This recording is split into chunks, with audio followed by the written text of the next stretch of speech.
Jésus faisait des réunions comme ça. Là où il allait, dans tous les villes et les villages où il passait, la Bible dit qu'on l'attendait devant les villages, dans le village et à la fin des villages. À un tel point qu'un jour Jésus ne pouvait même plus prêcher, tellement il était pressé par les gens. Il était sur le bord de la mer, je ne sais pas si vous imaginez un peu, un bord de mer, plus capable d'être devant quelqu'un pour pouvoir avoir de la place, obligatoire de monter dans une barque pour prêcher.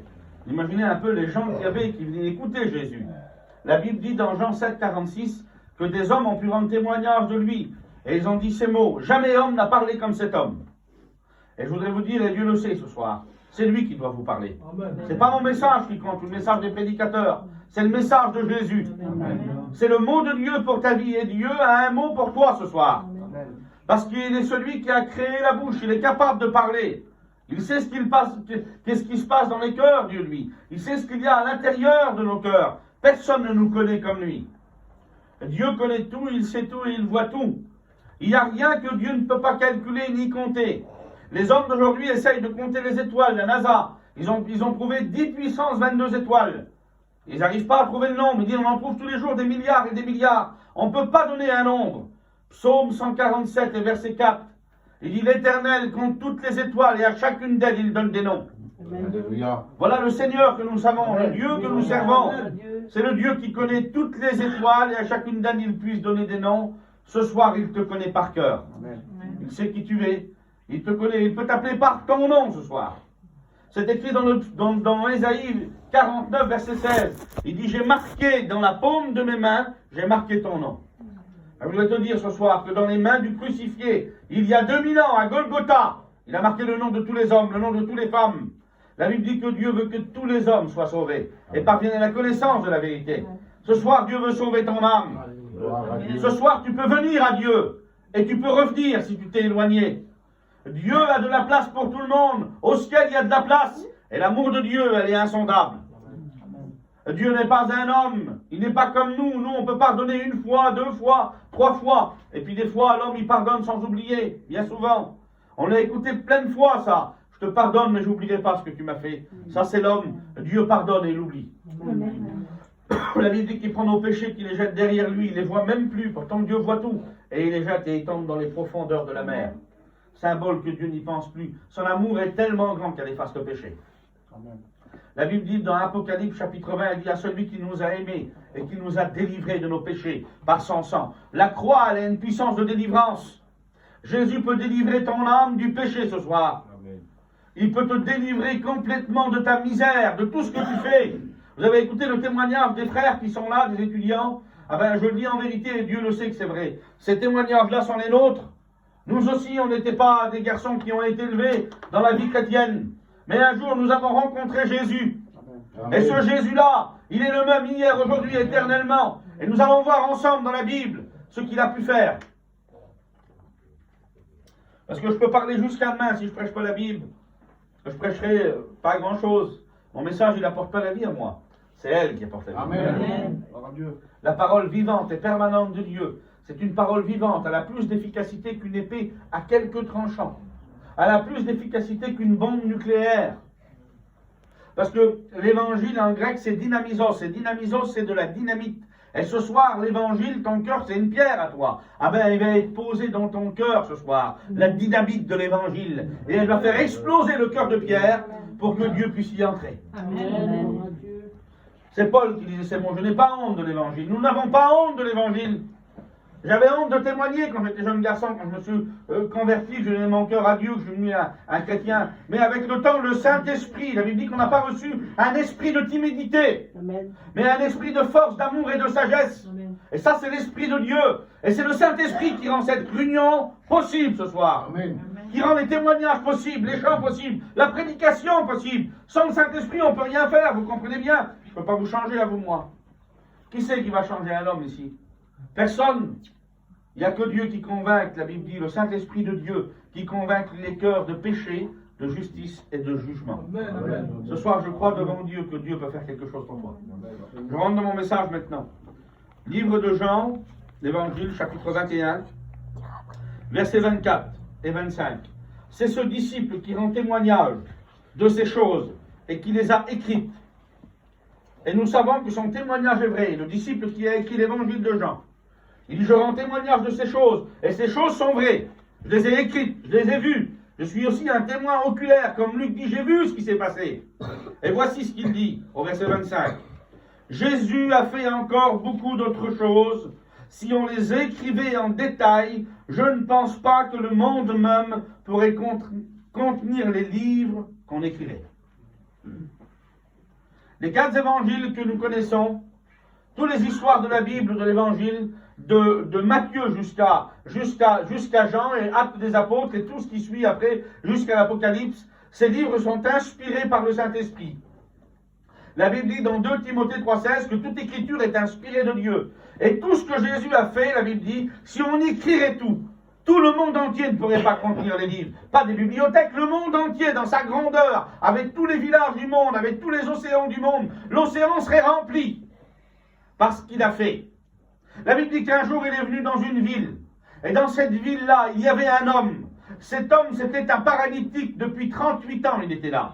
Il était à la piscine de Bethesda. Bethesda, ça veut dire la maison de la miséricorde. Il y avait 5 portiques à Bethesda. La Bible dit qu'un ange venait de temps en temps, il agitait l'eau, et cet homme, ça faisait 38 ans qu'il essayait d'être guéri. Et quand Jésus va lui poser la question, cet homme va répondre à Jésus, Seigneur, je voudrais bien, mais quand j'essaye de descendre, quelqu'un d'autre descend à ma place, et je n'arrive pas, et je n'ai personne, Seigneur, pour me jeter dans l'eau. Les hommes étaient là et ils attendaient le mouvement de l'eau. Il semblerait que là, il y avait quelque chose qui se passait. De temps en temps, Dieu faisait grâce. Et c'était comme ça, il y a des malades qui ont été guéris devant lui. Ça faisait 38 ans qu'il était là vivant. Il croyait à sa guérison, 38 ans qu'il attendait. Mais un jour, le Fils de Dieu est venu. Pas besoin d'agitation de l'eau qui était là. Le Fils de Dieu est venu, il lui a parlé. Et quand cet homme a compris à qui il avait affaire, Jésus l'a regardé et il a dit, lève-toi, prends ton lit et marche. Amen. Alléluia. Cet homme s'est levé. Il a pris son lit, il a marché. Les hommes qui étaient là, ils n'étaient pas contents. Ils ont dit, mais qui t'a permis de porter ton lit le jour de sabbat? Et là, cet homme va parler. Il va dire, l'homme qu'on appelle Jésus m'a dit, lève-toi, prends ton lit et marche. Ben, je voudrais te dire ce soir, l'homme qu'on appelle Jésus, il est venu comme un homme, il a paru comme un vrai homme, la Bible dit. Il a souffert à la croix, le Seigneur, mais il est ressuscité. Et ce soir, il voudrait te dire à toi, lève-toi et marche. Amen. Comment ça veut dire, Aziz, ça? Je comprends pas. Le monde t'a paralysé. Le péché, la drogue et la misère ont paralysé ta vie. Tu étais un chrétien, tu aimais le Seigneur, mais aujourd'hui tu es là et tu es un rétrograde. Et tu es là et t'attends quelque chose qui se passe. T'attends peut-être un miracle, mais le miracle qui se fait pas en dehors de Jésus. Ce soir, le Seigneur, il est là. Il s'adresse à toi, que ça résonne dans ton cœur comme de la dynamite. Lève-toi et marche. Suis-le ce soir. La Bible dit que le royaume des cieux est semblable à un filet, Jésus a dit. Il est jeté dans la mer et dedans il y a une multitude de poissons. Ah ben ce soir, la parole de Dieu, elle est semblable à un filet. Le filet est jeté ce soir. Et la grâce de Dieu voudrait attraper les hommes. La grâce de Dieu voudrait venir dans ta vie ce soir. Dieu voudrait que tu te laisses attraper par l'évangile. Tu te laisses attraper par sa grâce parce que c'est le symbole de la prédication. C'est ce qu'il a dit sur les hommes quand il est ressuscité, il est revenu. Le grand Pierre était reparti pêcher. Il avait un hameçon encore pour aller dans la mer, Pierre. Il avait oublié l'appel de Jésus. Il a dit, Pierre, je te ferai pêcheur d'hommes. Tu ne seras plus un pêcheur de poissons. Ben, je voudrais vous dire que depuis 2000 ans, Dieu appelle des hommes. La Bible dit qu'il a établi des ministères dans l'Église pour édifier l'Église. Premièrement, des pasteurs, des prophètes, des docteurs, évangélistes. La Bible dit qu'il a donné des ministères pour édifier l'Église, mais les ministères sont le secours de Dieu pour le monde perdu. Et ce soir, au travers de la prédication de la Bible, au travers des ministères, Dieu voudrait te rappeler et te dire, j'ai un filet pour toi, mais le filet que je vais jeter pour toi, il va te libérer. Amen. Pourquoi Dieu, il ne dit pas, l'évangile, elle est semblable au royaume des cieux, à un filet qu'on jette sur un oiseau? Parce que ça, c'est l'oiseleur, et l'oiseleur, c'est Satan. Satan, il est comparé à l'oiseleur dans la Bible. Et David qui dit ça, tu me délivres du filet de l'oiseleur, de la peste de ses ravages. Le filet de l'oiseleur, tu ne le vois pas, et tu passes et t'es pris dedans. Mais voilà ce qui t'est arrivé. Tu es tombé dans le filet de l'oiseleur. Il y a 5 ans, il y a 6 ans, tu es tombé dans le filet de l'oiseleur. Mais ce soir, Dieu voudrait jeter sur toi le filet de la grâce. Amen. Je te rappelle Comme le fils prodigue. Vous savez, le fils prodigue, c'est marqué dans la Bible. Hein? Tout ce qu'on dit ce soir, c'est marqué dans la Bible. Je ne prêche pas des histoires, moi aussi. Et mes frères aussi, on ne prêche pas des histoires. Nous prêchons la Bible. Amen. Parce qu'il n'y a que la Bible qui a la puissance de toucher le cœur. Elle est capable de créer la foi en toi. La Bible dit que la foi vient de ce qu'on entend. Et ce qu'on entend vient de quoi? La parole de Dieu. Hébreux 10, 17. Et ce soir, la foi communique, la parole de Dieu communique la foi dans ton cœur. Le fils prodigue partit. Le père l'a attendu tous les jours à la porte. Alléluia. Il n'allait même plus travailler dans les champs. Il n'allait plus avec son autre fils. L'autre fils qui ne comprenait rien du tout, celui-là. Il ne comprenait pas l'autre. Il avait des raisons pour le dire. C'est normal. Vous savez, la Bible dit ces mots. Pour qu'il y ait un héritage, il faut la constatation du mort. Il faut voir que celui qui a fait le testament soit mort. Et pour que le fils ait sa part, il fallait que le père meure. Mais lui, dans le petit village qu'il était, tout le monde lui en voulait au petit jeune là. Et le frère aussi qui était là. Il dit, comment là, mon père, tu lui donnes tes sous, t'es pas mort, il veut déjà l'héritage, lui, ça va pas. Et le père, tellement rempli d'amour pour son fils, il dit, tiens mon fils, là la part qui te revient. Même si je suis toujours vivant, mon héritage c'est le tien, et je t'aime tellement, alors tiens. Le petit amour du père pour le fils. Hein. L'autre lui dit, mon fils, non, c'est pas maintenant que tu vas recevoir ça. Il faut que tu attends. Il faut que le testament que j'ai fait soit constaté par ma mort, et le signataire qui signe, c'est mort, que je suis mort là, puis que c'est fini, que tu vas avoir les sous. Et lui, il l'a pris. Et comme il est parti, tout le monde dans le village, et ça c'est l'explication juive que je vous dis là, tout le monde pouvait le lapider au fils qui revenait. Si le fils revenait, les hommes pouvaient le lapider, ils avaient le droit, parce qu'il avait déshonoré la maison de son père et sa famille. Et le père, il a attendu devant la porte tout le long, parce qu'il voulait pardonner son fils. Et comme il l'a vu, la Bible dit, qu'est-ce qu'il a fait le père? Il a couru à sa rencontre. Et il l'a pris dans les bras. Et quand il l'a pris dans les bras, vous savez ce que ça voulait dire aux autres? Laissez-le tranquille, pas besoin de le lapider. Moi, je le pardonne à mon fils. Amen. Alors, je voulais te dire ce soir, et Dieu le sait que c'est vrai, tu es parti loin de la maison du Père. Tu as dilapidé tous les biens que Dieu t'avait donnés, le trésor de l'évangile qui était dans ton cœur. Ah ben ce soir, le Seigneur t'attend. Il ne t'attend pas à la porte d'une maison, il est à la porte de ton cœur. Et il frappe. Ce soir, tu entends sa voix, ouvre la porte. Il revient. Dieu revient dans ta vie ce soir. Écoute, je vais te dire quelque chose qui va peut-être te choquer. Il n'est jamais parti de ta vie. C'est toi qui l'as fait partir. C'est toi qui t'es éloigné. Et Dieu n'est jamais trop loin. Dieu n'est pas là-bas, loin dans le ciel, où on ne le voit pas. Il est tellement près de nous qu'il est près de notre respiration. Il est là, il est devant nous, le Seigneur. Parce que quand un malheureux crie, la Bible dit, l'Éternel l'entend. Dieu ne se tient pas éloigné de vous, des hommes qui sont partis, ou des sœurs, ou des rétrogrades, ou des jeunes, qui vous voulez. Mais le Seigneur est là ce soir. Et vous allez te prendre dans les bras, il est à la porte de ton cœur. Et vous allez te dire qu'il y a un héritage pour toi. Parce que Jésus est mort. Et sa mort a été constatée par les hommes qui l'ont vu mourir sur la croix. On l'a décroché Jésus de la croix, on l'a mis dans le tombeau d'un riche. Mais la Bible dit que Christ est mort, mais bien plus, il est ressuscité. Et il y a un héritage pour toi. Ce n'est pas l'héritage comme le fils prodigue là. Ce n'est pas l'héritage du pognon, excusez-moi de l'expression. Ce n'est pas ça. Quand il est revenu, le Père lui a donné une bague, symbole de l'alliance. Il a mis un vêtement tout neuf sur lui, vêtement de mariage que le Père avait préparé d'avance. Il a dit, sortez la plus belle robe pour mon fils. Alors, je voulais te dire que Dieu a un héritage éternel pour toi. C'est l'alliance qu'il a fait lui-même par son sang. Une nouvelle alliance.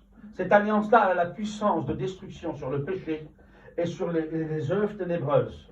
La Bible dit que Jésus a détruit le pouvoir de la mort et celui qui avait le pouvoir de la mort, Satan, et la Bible dit qu'il est ressuscité le 3e jour parce qu'il a détruit les liens de la mort, il n'était pas possible qu'il soit retenu par elle. Si lui, il a vaincu la mort ce soir, et qu'il en est ressuscité, qu'il est sorti vainqueur du tombeau, ce soir, il peut te sortir de ta mort spirituelle. Amen. Dieu. Tu es mort pour Dieu. Tu vis pour toi, tu te crois vivant, l'Apocalypse a dit, mais pourtant tu es mort. Tu penses que tu es vivant, tu penses que tu vois, mais tu es aveugle. Tu penses que tu es riche, et tu es pauvre. Jésus dit, viens chez moi, je vais te donner un collier pour tes yeux pour que tu vois. Amen. Il dit, tu crois que tu es bien? Il dit, mais à mes yeux, tu n'es même pas vêtu. Je vais te donner un vêtement, viens. Viens. Et puis, il dit, viens chez moi. Moi, j'ai de l'or éprouvé par le feu, viens. C'est la valeur de sa parole, lave-la l'or éprouvé par le feu. Viens, je vais mettre dans mon cœur ta parole. Viens, je vais te redonner ce que tu crois avoir perdu. Le diable est un menteur, il dit que tu n'arriveras pas. Il dit que c'est pas possible, que tu ne tiendras pas. C'est pas vrai. La Bible dit que Dieu, par sa parole, il soutient toutes choses. Le livre de Job, chapitre 26, nous dit ces mots. Il suspend la terre sur le néant. La terre n'a pas de base, elle tient au milieu de l'univers. Il n'y a rien qui la tient. Vous savez ce qui la tient?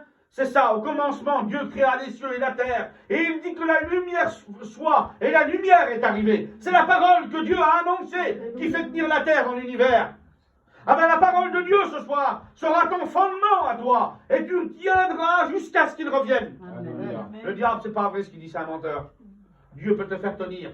Amen. Dieu peut te tenir dans ses mains. Il n'y a rien qui peut nous ravir de sa main. Et puis Jésus va aller dans d'autres villages. Il va aller dans d'autres villes. Il va faire d'autres miracles.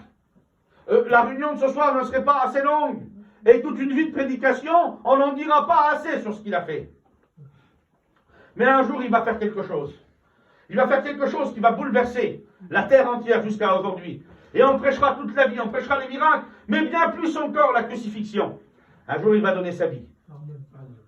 Le jardin de Gethsémani, il va venir 600 hommes pour l'arrêter. Les hommes qui étaient là avaient de quoi l'arrêter. Jésus a dit sur les hommes, sur Pilate surtout, personne ne prend ma vie. J'ai le pouvoir de donner ma vie, le pouvoir de la reprendre. Et quand ils sont venus, ils étaient 600. Imaginez-vous, dans le terrain, là tout de suite, qui rentrent 600 CRS. Enfin, comment on peut s'en sortir? Hein, Blou, on ne sort pas de là, on est mort. Vous comprenez bien, hein? Impossible de sortir de toute façon. Il y avait 600 hommes là, 600 soldats, armés, même pas la peine, hein, les armes qu'ils avaient. Et Jésus dit, vous êtes venus auprès de moi comme auprès d'un brigand. J'ai enseigné devant vous, j'ai prêché devant vous, j'ai guéri des malades devant vous. Et vous venez ici, il dit pour m'arrêter. Mais il dit, cette heure-ci est à la puissance des ténèbres. Alors Jésus, il obéit au Père. La Bible dit qu'il est paru comme un vrai homme, et il a appris l'obéissance en tant que fils, même jusqu'à la mort, et la mort de la croix. À ce moment-là, c'est la prophétie qui est en train de s'accomplir, le juste doit être arrêté. Mais Jésus va prouver quelque chose aux disciples. Il va leur prouver que sa parole est plus forte que 600 soldats. Il va leur prouver que sa parole, s'il veut, personne ne le touche. Et il dit, qui cherchez-vous? Il dit, Jésus de Nazareth. Et Jésus leur répond, il dit, je suis Jésus de Nazareth, moi qui vous parle. La Bible dit qu'il reculait, ils tombent tous par terre, 600 hommes. Impossible de l'attraper. Quelle puissance la parole de Dieu, quel impact.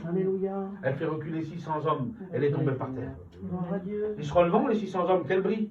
Un bruit terrible avec les armes, avec les casques, avec les épées, avec tout ce que vous voulez. On n'essaie pas de remplir la prédication avec ça, mais c'est vrai, ça fait un bruit même pas normal là-dedans. 600 hommes, ils se relevant.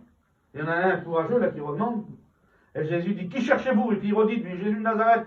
Il dit, je le suis, moi qui vous parle. Ils retombent tous par terre. Alors ce soir, qui tu cherches, toi? Alléluia. Qui t'es venu chercher ici? Dis-moi, qui t'es venu chercher? Si tu es venu chercher Jésus de Nazareth, ce n'est pas des soldats qui vont tomber par terre et s'enfuir. C'est le diable et les démons. Amen. Tes liens vont partir ce soir. On ne les entendra pas, nous. Mais le Seigneur est capable de te délivrer ce soir. Oui, c'est Jésus de Nazareth qui est là. C'est Jésus le Fils de Dieu qui est présent. C'est Jésus le Sauveur, celui qui délivre, celui qui est capable de changer les hommes, de les faire passer des ténèbres à la lumière, de la mort à la vie et du péché à la sainteté. C'est lui qui est là ce soir. Dans cette réunion, tout peut se passer. Et Jésus a donné sa vie. Vous savez, vous connaissez la Bible. Il n'y a pas un peuple instruit comme nous pour la Bible. Si je fais une erreur ce soir, le plus petit des chrétiens va le voir. Vous connaissez la Bible, mais Seigneur, ce soir, je vous demande quelque chose. À toi en particulier. Souviens-toi de Jésus-Christ. C'est ce que Paul va dire à l'un de ses étudiants. Il dit, né de la postérité de David, selon mon évangile, mais déclaré avec puissance, Fils de Dieu, selon sa résurrection d'entre les morts. Ce soir, souviens-toi de Jésus. Souviens-toi de ce qu'il a fait. Souviens-toi du jardin de Gethsémani. Tu es peut-être allé à Jérusalem. Tu te rappelles des moments où tu as passé là-bas, tu as été béni. Aujourd'hui, il n'y a plus de présence de Dieu dans ta vie, elle peut revenir. Souviens-toi de lui ce soir. Il a donné sa vie. Il est monté sur la croix. Aucun homme n'a aimé les hommes plus que lui. Il l'a dit à Nicodème. Il dit, Nicodème, je vais te dire quelque chose. Il faut que tu comprennes quelque chose, Nicodème. Nicodème, c'était le grand connaisseur de la Bible. Jésus dit sur lui, toi qui es le docteur d'Israël, il met Nicodème au plus haut niveau. Et Nicodème, il dit, mais Seigneur, moi je connais rien devant toi. Je sais, moi, que tu es un docteur venu de Dieu. Pas un docteur qui opère avec un scalpel, hein. Non, non, un docteur de la Bible, comme eux ils les appelaient. Amen. Un docteur qui connaît. Personne ne connaissait comme Jésus les Écritures. Amen. Le diable est venu pour le tenter avec le psaume 91 et 92. Jésus l'a repoussé avec la parole. Le diable pensait avoir peut-être eu un accès auprès du Seigneur Jésus, mais il a bien vu à qui il avait affaire. Il avait affaire à la parole vivante et permanente de Dieu. Jésus était la parole faite chair. Et puis, ce soir, je voudrais que tu te souviennes de lui. Souviens de ce qu'il a fait pour toi, de ses mains qu'il a données, de son visage, où on a arraché sa barbe, on a craché sur son visage, on lui a mis une couronne d'épines, on a labouré son dos comme un champ, on a cloué ses mains et ses pieds à la croix. Il a donné sa vie pour toi. Et il a dit sur Nicodème, Nicodème, il faut que tu saches quelque chose. Jean 3,16, c'est au plus grand des connaisseurs de la Bible. J'aurais bien cru, moi, que c'était pour le plus grand des païens, ça. Ah ben même pour un grand connaisseur comme t'es toi, le Seigneur veut te dire quelque chose ce soir. Car Dieu a tant aimé le monde qu'il a donné son Fils unique, afin que quiconque croit en lui ne périsse pas, mais qu'il ait la vie éternelle. Que Dieu t'aime ce soir, ne l'oublie pas. Pense à lui ce soir, réfléchis dans ton cœur. Le Seigneur t'aime. Il veut te sauver. Il veut te faire du bien. Oh, je pourrais prêcher encore longtemps, Dieu le sait, c'est sans prétention et sans orgueil, parce que mon cœur brûle quand je prêche. Amen. Quand je prêche, on dirait que Dieu m'alimente directement. Et ça vient tout seul. C'est comme une source dans mon cœur qui est en train de déborder. Mais je veux pas prêcher longtemps ce soir. Comme mes copains, les prédicateurs. C'est un feu dans notre cœur, la parole de Dieu. Même si des fois, on veut pas prêcher longtemps, je dis, les frères, je vais prêcher 10 minutes. Mais c'est jamais 10 minutes. Vous comprenez bien? Parce qu'il y a un feu dans notre cœur. Et ce feu-là nous pousse toujours à rappeler à l'humanité entière que Christ est mort, mais bien plus, il est ressuscité. Et que rien n'est impossible à lui ce soir. Alléluia. Il t'aime. Ne l'oublie pas ce soir. Amen. Jésus t'aime. Il veut te sauver, il t'aime comme t'es, crois-moi. Écoutez, je dis à mes étudiants l'autre fois, j'ai dit ça. Il n'a pas pu bien l'expliquer tout à l'heure, le petit, mais je vais vous le dire, on va prier le Seigneur. J'ai dit, comment voulez-vous décevoir quelqu'un qui connaît tout? Moi, j'ai été déçu de certaines personnes parce que j'ai découvert des choses en eux que je ne connaissais pas. Et vous aussi, je m'en doute. Si je reste avec vous, je pourrai vous décevoir aussi, pas de problème. Je ne suis pas un ange, moi. Et dans le ciel aussi, je ne serai pas un ange. Au ciel, je serai un racheté. Je n'aurai pas de fille et pas d'aile dans le ciel. Je serai un racheté. Il y aura des anges, ils sont parfaits, les anges. Mais les hommes ne sont pas parfaits. Ben, il faut découvrir quelqu'un pour qu'il te déçoive. Mais Dieu, il ne nous découvre pas. Il nous connaît. Alléluia. Même si tu partais de la maison de Dieu, il le savait, il t'a béni quand même. Même s'il savait que tu allais partir et faire tout ce que tu as fait, il t'a béni quand même. Tu sais pourquoi? Pour te le rappeler ce soir, que c'est sa grâce qui était sur toi. Et que c'est sa grâce qui te rappelle. Et que c'est sa grâce encore qui permet que tu es là. Et que c'est sa grâce qui veut que tu reviennes. Et c'est à cause de sa grâce qu'il frappe à ton cœur. Il l'a dit, quand je serai élevé, Nicodème, j'attirerai tous les hommes à moi. Alléluia. Ce soir, il t'attire à lui par des cordages d'amour. Gloire à Dieu. Veux-tu te laisser attirer ce soir par lui? Tu t'es laissé attirer par tellement de choses qui t'ont fait du mal et qui t'ont détruit à l'intérieur. Ce soir, Dieu te rappelle et il dit, mon fils, donne-moi ton cœur et que tes yeux se plaisent dans mes voies. On prie le Seigneur ensemble. Amen. Je demandais à Kunti de prier le Seigneur. On prie le Seigneur avec lui.